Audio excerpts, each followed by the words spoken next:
gobonimada markii uu halgamayay ayuu raacinayna waad mahadsan uu lagu la xidhi doono markii la xidhi doono uu jeelka ka tiriyay oo masafo markaa tani weeye ma jiifto kolba kaa tilaahdo waa sidaas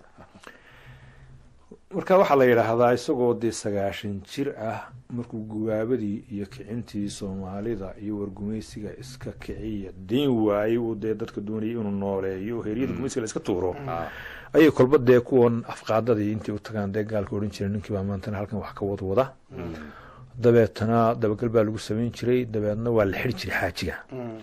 isagoo markaas 90 jir meelaha da'diisu tahay baa la yiraahdaa ayaa jeelka loo taxaway maalmahaas dabeetana waa ingiriiski xamaadii gudaafka meesha joogay dabeedna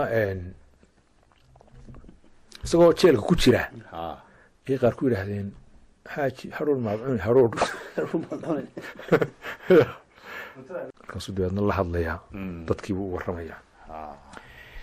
gobonimada hawl yari ninna kuma helayo haasaawaya jiib hurda kuma timaado halkay taal wax ka xiga halasiyo dabweeye hore inaad u jiidhaa hadafkeedu yahayo himiladii guushuna dhaxal hadhaya weye halkan aynu joognana rag baa loo hagaajay higmadiyo bustaaxumi ka hagaagsan ruumi hamaanada gala laga haybadays handhashiyo nin liitaa ka halaan halaaye nin sidayda hawl kare hohba kama yidhaahdee halyaygii nag ruumiyo jamaal baan hoyday haymaniyo gaanda waya lagu hor joogay haad biidhigiyo biraha habra looma tumanine nin haraatidiida hoggaan looga yeelay haruurkayga ii keen hallama xaalkue baasha yar bari oran jeceli weeye yani xabsigu inuu raggii ragaha xabsiga soo wada maray ayuu tilmaamay meesha meel rag loo sameeyay tahay aanu ka baqaynin isaga lama tumanin waa runtii waxa kaloo la yidhi xaajiga waa kii dhul badan soo maray adduunyadaas wadamo badan islaana waa kii soo maray wadanka Eritrea ayuu Talyaanigu ku xidhay baa leeyahay oo magaalada Casab la yiraahdo lagu xidhay marka la xidhay waxa xabsiga loogu geeyay leeyahay ninkii isna daraawishta banduulada ahaan jiray abshir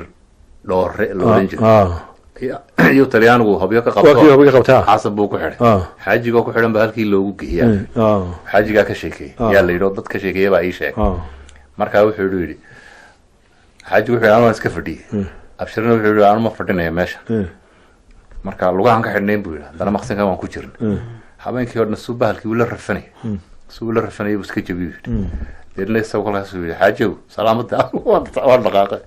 markaas xabsiga ka soo baxsan kolkuu soo baxsado xuduudda ka soo talaabiyo Talyaaniga helay waa la eriyada leeyo ciidan amxaara yaa helo Talyaanigii laay halkaas oo abshirka ka soo bixi arsoobo ku yimido marka dambana waa ka harar imanay marka xaajigu intuu dibadaha joogayna xabsiyadii lagu xidhay Casab baa kamid ahay ayaa Falastiin waa lagu xidhay oo wuxuu kamid ahaa xubnihii Falastiin u dagaalamayay markii walaalku nin mujaahid weyn ayaa taariikhda meel weyn kaga jira waa kaas bal hadda Axmed hadda